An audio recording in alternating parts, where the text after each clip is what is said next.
What's going on, guys? Today, we're going to talk about what kind of millionaire do you want to be? Do you know there are I believe 22 million, I'm not exactly sure, but I believe there's 22 million millionaires in America. And this is something that I did look up. The vast majority of these millionaires are worth less than $2 million, like 90%. And that's one of the things we're going to talk about. And before I even start, let's go ahead and talk about if you have managed your money correctly, you've bought a house, you maybe have a 401k, you've made a lot of the correct financial moves, and you're now an asset-based millionaire. Congratulations. You did a lot of things, you made a lot of the right decisions. Congratulations. I am not saying that someone should be ashamed of being a millionaire, an asset-based millionaire. But I want to go ahead and bring a different flavor to the topic. Because once again, this is social media, this is the internet. Everyone's a millionaire. I'm making all this money. I'm a millionaire. There are people with millionaire all over the place, right? But the question is, what type of millionaire do you want to be? Because here's the thing, we're about to go visit Earl Nightingale, some of the best training that I've ever received in my life. And it's up to you to decide what type of millionaire you want to be. I have a 2022 Porsche 911 S Turbo, and vast majority of millionaires who have, let's say you have a net worth between your house, your 401k, and some other investments of $1.5 million. Now, the vast majority of these asset-based millionaires could not afford to buy my car the way that I bought my car. And let me explain to you how I bought my car. I had to order it, so I had to put $22,000 down. And then when it arrived on a Saturday after the bank had closed. So the only way that I could take my new car home was I had to finance it. And I traded in my previous Porsche. They gave me $100,000 for that. And then I had a loan for $145,000. This was October. This right now is August. I believe, yes, August. I only owe $29,000 on that car. I will have that car paid off within a year. Now, once again, if you're an asset-based millionaire, you've done the things, you paid off your house, you have a portfolio, 401k, you've done that. Congratulations, you've done a lot of the good things. My point is, if you're an asset-based millionaire, you could not buy my Porsche the way that I bought my Porsche because you do not have enough cash flow. Because that $145,000 loan, plus there's other stuff that's been paid off. Let me go ahead and express to you how much money I have spent. And this will illustrate to you why these, once again, wonderful people, they've done a lot of right things. But on American Express, I have spent $420,000 since last July. So I spent $425,000 on American Express, and I've paid my car loan down by $115,000. That's $550,000 in 1 year. The vast majority of these asset-based millionaires could never do that. And once again, I am not trying to take a poop on these people. I'm just saying there's a vast difference when you become an asset-based millionaire, your house, your 401k, versus having a business that provides generous cash flow. It's up to you that you can determine what type of millionaire you want to be. You want to start a business, you want to set up a holding company, an operating company. You want to get yourself some business credit. You want to learn how to run a business. You want to start your first online business. If you want to do that, and congratulations to you for being a person that wants more out of life, for being that person that's ready to sit down, do the work so your future can be brighter. I got some for you. Go below and enter into the Corporate Citizen Playbook, where we teach you all of that, plus a lot more. Because you are not a normal, regular person. You want more out of life. You want to do more. You want to be more. You want to have more. And congratulations to you. So this link is below. Go ahead and check out this video. And then go ahead and enroll in the Corporate Citizen Playbook, where I teach you some things that you cannot Google. Can't Google it. Can't Google it at all. Now, one of the things that I find to be really interesting is there's this picture of Mark Zuckerberg in Costco. And it was like, the reason that Mark Zuckerberg is a billionaire is because he shops at Costco. I found that to be the most ridiculous thing I've ever heard in my life. There are many people who feel that you can get rich by being cheap, by being frugal. Now, we're going to have a different kind of conversation here. There's money management and there's being cheap. Money management is when you utilize money in a measure, in a way that's beneficial to you without endangering your financial supply. Being cheap, you can have the money, but you just will not spend it. One of the things that I find to be really humorous about the Dave Ramsey Show is the number of these asset-based millionaires, once again, asset-based millionaires, who call in because they're so cheap, they cannot afford to go out and buy a steak dinner. You know, I hear this. And let me go ahead and insert this here. Money is to be used and money is to be enjoyed. Once again, I'm not saying be reckless, but let me go ahead and tell you, like, most of the time in my everyday life, I really don't spend a lot of money. I can go months without spending money. And this is a lesson that I learned. When I go on vacation, I spend money. Why do I spend money when I go on vacation? Because I'm on vacation. And if I want to order room service, I'm going to order room service. See, one of the things that I have discovered is when you work hard, manage your money correctly, make money, there are times that you should enjoy your money. This watch, it is costing me $50,000. Now, once again, you may not want to wear a $50,000 watch. You may not want to drive a $265,000 car. You may not even want to live in a mansion. Everyone's different.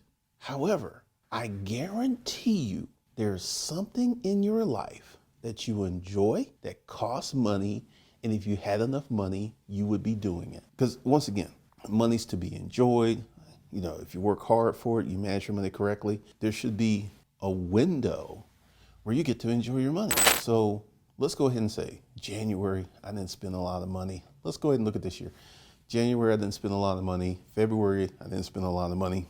It's August. This whole year, I've spent a lot of money for my business, but personally, I haven't really spent a lot of money on me. I've spent a lot of money for business, but not personally. And the car was bought in my business name. So that car is a business asset. And I'll do a video on that. So be sure to subscribe if you want to hear about that.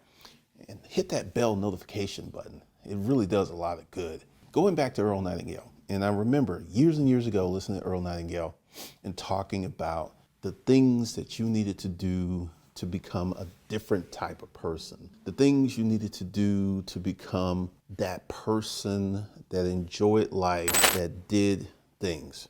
It's simply a choice. Now, becoming an asset-based millionaire, and I'm gonna say something that may sound a little offhandish. Let's say you're an asset-based millionaire and the majority of your money is in your house and your 401k. Let's say between your house and your 401k, let's say your house is worth $700,000 and your 401k is like $700,000. So that puts you at 1.4 million. And something happens, okay? A life-changing event. Maybe you get cancer or something like that. And once again, do you know there is a limit to when you get cancer with insurance? It's kind of crazy, but you fall upon bad times and you have to start selling your stuff to provide for yourself. And let's say you go through this for 5 years and year one, you were 1.4 million. Year 5, you're down to 500,000 because you had to sell and move stuff. Becoming an asset-based millionaire without durable assets. Let's go ahead and say you were someone who had a $5 million net worth. And this $5 million net worth composed of all real estate. It was all income producing real estate assets. Totally different story. Totally different story. In 2019, I had a heart attack. And that heart attack put me out of commission for 7 months. I didn't work. I didn't make videos. I couldn't do anything. I was just trying to regain the sense of self and get back to being normal. Do you know, because I had a business that was up and running, I didn't have to touch my savings. See, once again, I'm going to say this probably for the 3rd time. If you've done the right things, you've managed your money, you paid off your house, you have a 401k, congratulations. But I'm saying there's more in life. And my heart attack revealed to me the power of having a business. Because I had plenty of money saved up, plenty of money. I didn't have to touch a cent because my business was providing income even though I wasn't working. I want you to think about that. I really want you to think about that because, the top 10% of America, and that's where the majority of the money, the top 10% of America owns 60% of America's wealth. The top 10%, 60 to almost 70% of America's net worth. And when you get out of that $1 to $2 million range, because like I said, I haven't fact checked this, so the numbers are going to be a little weird. But let's say there's 22 million millionaires. Out of that 22 million, 20 million are going to be in that less than $2 million net worth range. 20 million. And then when you start getting to 5 million, the number drops. And when you get to 10 million, the number really drops. And when you get to a net worth of 20 million, we're talking about maybe 50,000 people in the United States with a net worth of 20 million. 50,000 out of a population base of 331 million. 50,000.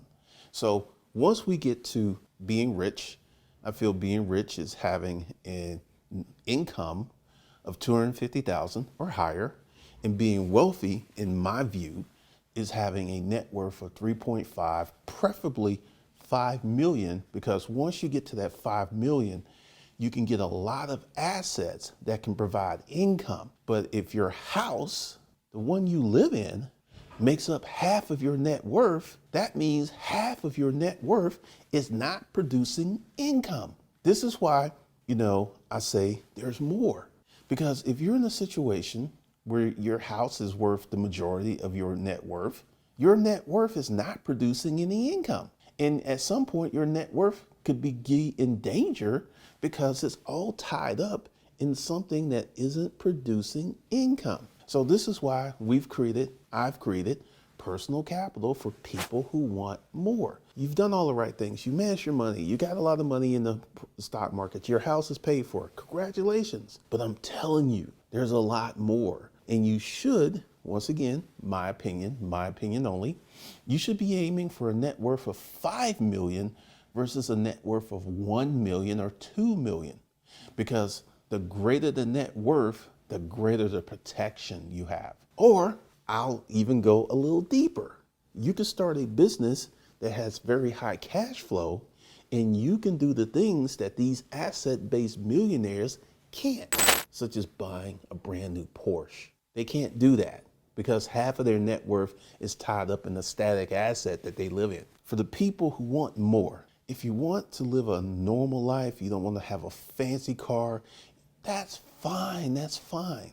But for the group of people who are like me, who want to drive a Porsche, who want to live in a fancy place, who want to have a nice house, who want to take great vacations, you should be working hard to increase your income so you can get into, we're going to call it the finer status of millionaires.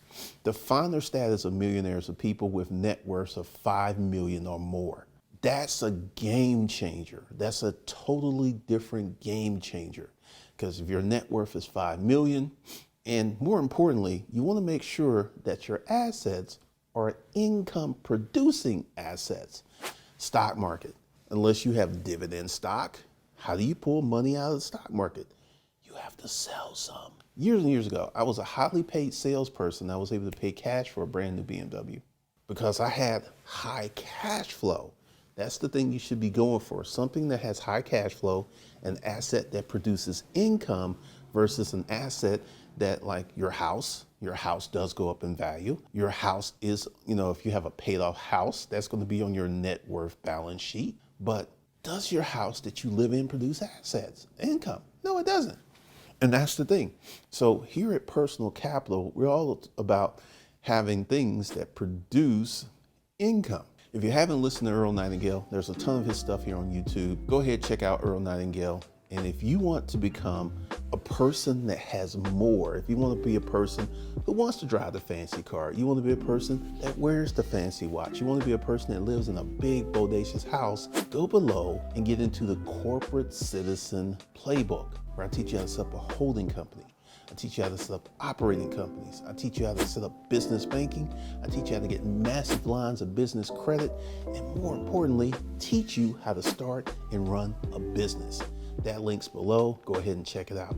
So that's all I got for you guys today. Let me know your thoughts and opinions in the comments section and answer this question. What type of millionaire do you want to be? I'll see you guys in the next one.